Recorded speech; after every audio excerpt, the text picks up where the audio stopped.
ಬಳ್ಳಾರಿ ಜಿಲ್ಲೆಯ ಸಂಡೂರು ತಾಲೂಕಿನಲ್ಲಿ ಇದೆಂತ ವ್ಯವಸ್ಥೆ.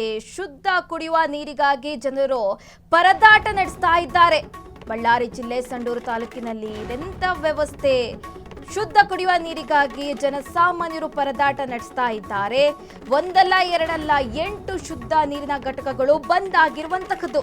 ಕಣ್ಮುಚ್ಚಿ ಕುಳಿತ ಸಂಡೂರು ತಾಲೂಕು ಆಡಳಿತ ಸಿಬ್ಬಂದಿ ಇದೀಗ ಜನಸಾಮಾನ್ಯರು ಆಕ್ರೋಶ ವ್ಯಕ್ತಪಡಿಸ್ತಾ ಇದ್ದಾರೆ. ಅಧಿಕಾರಿಗಳ ಗಮನಕ್ಕೆ ತಂದರೂ ಕೂಡ ಡೋಂಟ್ ಕೇರ್. ಇಲ್ಲಿ ಬರೋಬ್ಬರಿ 4 ವರ್ಷದಿಂದ ಪಾಳು ಬಿದ್ದಿದೆ RO ಪ್ಲಾಂಟ್.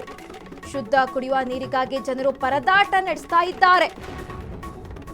ಒಂದೆಡೆ ದಣಿ ಧೂಳು, ಮತ್ತೊಂದು ಕಡೆ ಶುದ್ಧ ನೀರಿಲ್ಲದೆ ಜನರು ನರಳಾಟ ನಡೆಸ್ತಾ ಇರುವಂತಹದ್ದು. ಬಳ್ಳಾರಿ ಜಿಲ್ಲೆ ಸಂಡೂರು ತಾಲೂಕಿನಲ್ಲಿ ಇದೆಂತ ವ್ಯವಸ್ಥೆ ಅಂತ ಪ್ರಶ್ನೆ ಹುಟ್ಕೊಳ್ತಾ ಇದೆ. ಶುದ್ಧ ಕುಡಿಯುವ ನೀರಿಗಾಗಿ ಜನಸಾಮಾನ್ಯರು ಪರದಾಟ ನಡೆಸ್ತಾ ಇದ್ದಾರೆ. ಒಂದಲ್ಲ ಎರಡಲ್ಲ 8 ಶುದ್ಧ ನೀರಿನ ಘಟಕಗಳು ಹಾಳು ಬಿದ್ದಿರುವಂತಹದ್ದು. ಬಳ್ಳಾರಿ ಜಿಲ್ಲೆಯ ಸಂಡೂರು ತಾಲೂಕಿನಲ್ಲಿ ಇದೀಗ ಶುದ್ಧ ಕುಡಿಯುವ ನೀರಿಗಾಗಿ ಜನರು ಪರದಾಟ ನಡೆಸುವಂತಹ ಪರಿಸ್ಥಿತಿ ನಿರ್ಮಾಣವಾಗಿದೆ. ಒಂದಲ್ಲ ಎರಡಲ್ಲ 8 ಶುದ್ಧ ನೀರಿನ ಘಟಕಗಳು ಬಂದ್ ಆಗಿರುವಂತಹದ್ದು. ಈ ಬಗ್ಗೆ ತಾಲೂಕು ಆಡಳಿತ ಸಿಬ್ಬಂದಿಗೆ ಮಾಹಿತಿ ನೀಡಿದ್ರು ಕೂಡ ಯಾವುದೇ ಕ್ರಮ ಕೈಗೊಳ್ತಾ ಇಲ್ಲ. ಬರೋಬ್ಬರಿ 4 ವರ್ಷದಿಂದ ನೀರಿನ ಘಟಕಗಳು ಬಂದ್ ಆಗಿರುವಂತಹದ್ದು.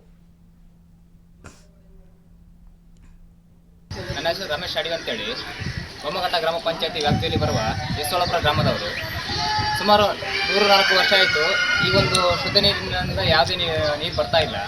ಇಲ್ಲಿ ಮಿಷಿನ್ ಹಾಳಾಗಿದೆ ಅಂತ ಚೆನ್ನಾಗಿದೆ ಅಂತ ಹೇಳ್ತಾ ಇದ್ದಾರೆ. ಆದರೆ ಯಾವುದೇ ರೀತಿಯಾಗಿ ಇಲ್ಲಿನ ಕುಡಿಯುವ ನೀರು ವ್ಯವಸ್ಥೆ ಮಾಡ್ತಾ ಇಲ್ಲ. ಇದಕ್ಕೆ ಸಂಬಂಧಪಟ್ಟ ಅಧಿಕಾರಿಗಳು ಕೂಡ ಮನವಿ ಮಾಡಿದ್ದೀವಿ. ಯಾವುದೇ ರೀತಿಯಲ್ಲಿ ಕೂಡ ಅವರು ಆಶ್ವಾಸನೆ ಕೊಡ್ತಾ ಇದ್ದಾರೆ, ಮಾಡಿಸ್ತಾ ಇದ್ದೀವಿ, ರೆಡಿ ಮಾಡ್ತೀವಿ ಅಂತ ಹೇಳ್ತಾ ಇದ್ದಾರೆ. ಈಗ 4-5 ವರ್ಷಗಳಿಂದ ಕೂಡ ಇದೇ ರೀತಿಯಾದ ಆಶ್ವಾಸನೆ ಹೇಳ್ತಾ ಇದ್ದಾರೆ. ಯಾವುದೇ ರೀತಿಯಲ್ಲಿ ಸರಿಪಡಿಸ್ತಿಲ್ಲ.